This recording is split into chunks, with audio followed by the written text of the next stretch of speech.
जय श्री कृष्णा, जय श्री राधे, जय जय श्यामा श्याम, प्यारो वृंदावन धाम। कहते हैं कि संतों का दर्शन ये ठाकुर जी के दर्शन से कम नहीं होते हैं। अधिक मास, पुरुषोत्तम मास और संत का दर्शन नवदा भक्ति से भी अगर हम चलते हैं, श्रवण करते हैं, तो वहाँ भी प्रथम श्रेणी यही बताया गया है कि प्रथम भगति संतन कर संगा और संत हृदय नवनीत समाना।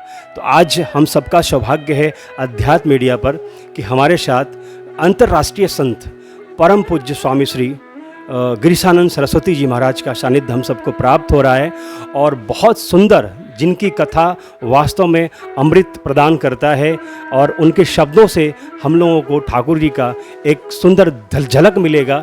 आज हम पूज्य महाराज श्री से जानेंगे। जानने से पहले हम परम पूज्य महाराज श्री को सादर दंडवत और प्रणाम करते हैं आप सभी की ओर से और अध्यात्म मीडिया चैनल परिवार की ओर से।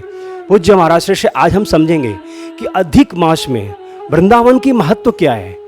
क्या वृंदावन में इस समय एक राम एक राधे श्याम नाम लेने से भी आपने बताया, आप संतों से ही पता चलता है कि यह बहुत सारा पुण्य प्राप्त होता है। तो पूज्य श्री से मैं जानना चाहूँगा कि जो अधिक मास है, आपके मुखारबिंद से हरे कृष्णा ऑर्चिड में भागवत कथा का रस वर्षा हो रहा है और लगातार अध्यात्म मीडिया के दर्शक भी देख रहे हैं, तो अधिक मास में वृंदावन की महिमा क्या होनी चाहिए महाराज? जय श्री कृष्णा, जय श्री राधे। ये पुरुषोत्तम मास का पावन पर्व चल रहा है। पुरुषोत्तम भगवान श्री कृष्ण का नाम है। भगवान श्री कृष्ण ने भगवद गीता में स्वयं ही कहा है, अतोष्मि लोके वेदे च प्रथितः पुरुषोत्तमः। मैं लोक में भी और वेद में भी पुरुषोत्तम नाम से जाना जाता हूँ। ये भगवान ने भगवद गीता में स्वयं कहा है। पुरुषोत्तम शब्द का अर्थ होता है सभी पुरुषों में श्रेष्ठ। पुरुष के रूप में जैसे भगवान ब्रह्मा हैं, भगवान शिव हैं, जिनको हम भगवान के रूप में मानते हैं, भगवान विष्णु हैं, लेकिन परात्पर भगवान श्री कृष्ण जो गोलोक में और श्री धाम वृंदावन में निवास करते हैं, वो पुरुषोत्तम है। भगवान शिव भी उनका दर्शन करने आते हैं, ब्रह्मा जी भी आते हैं, देवता भी आते हैं, लेकिन उनको छोड़ करके वो अपने भक्तों के साथ लीला करते हैं। कभी ग्वाल वालों के साथ, कभी गोपियों के साथ, यहाँ तक कि कभी गायों के साथ, कभी बछड़ों के साथ, कभी कदम्ब में, कभी करील में, टेंटी का आचार। तो इससे पता लगता है कि ये पुरुषोत्तम क्यों है। क्योंकि उनको वैभव नहीं चाहिए, उनको लक्ष्मी नहीं चाहिए, उनको हृदय का प्रेम चाहिए, इसलिए पुरुषोत्तम है।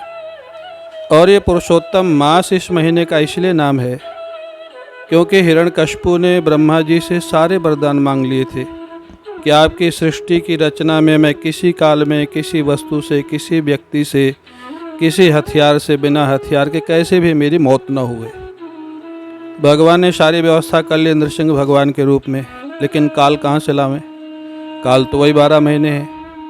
तो हिरण्यकशिपु के उद्धार के लिए और प्रहलाद जी के प्रेम के लिए भगवान विष्णु ने पुरुषोत्तम मास के अलग महीने की रचना की। ये 12 महीने से अलग महीना है पुरुषोत्तम मास। ये भगवान की रचना है, ब्रह्मा जी की रचना नहीं है, इसलिए इसका विशेष महत्व है। और इस महीने में जो भी हम साधन भजन करते हैं, भगवान उसको 10 गुना, किसी भक्त का 100 गुना मान करके स्वीकार करते हैं।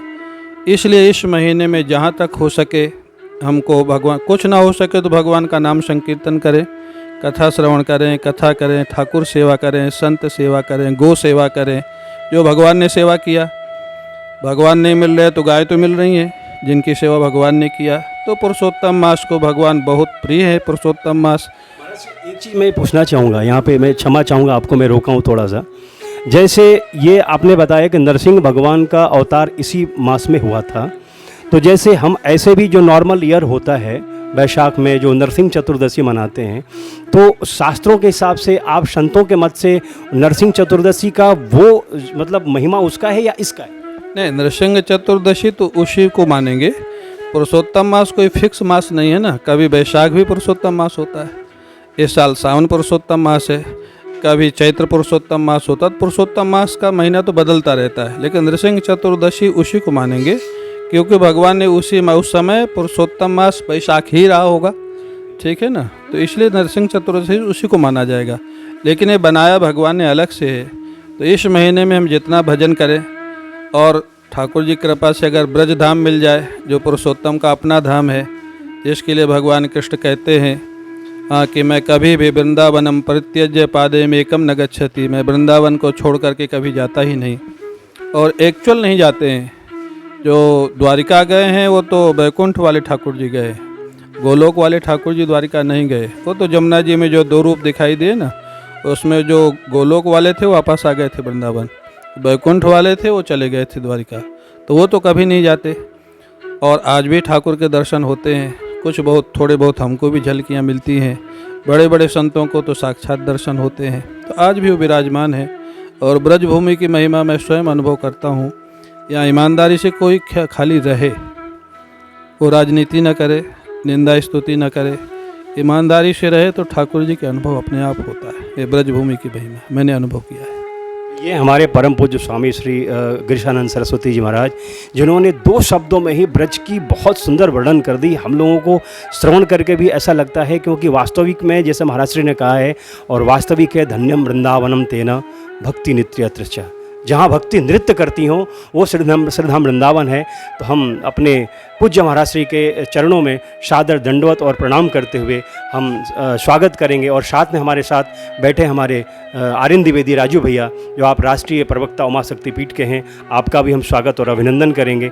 और संतों के दर्शन से ही कई जन्मों के पाप कट जाते हैं। आइए हम लोग दर्शन करें, और घर बैठे कमेंट बॉक्स में पूज्य महाराज श्री को दंडवत और प्रणाम लिखेंगे। मैं कन्हैया पांडे, अध्यात्म मीडिया के साथ वृंदावन धाम से आप सबको राधे राधे।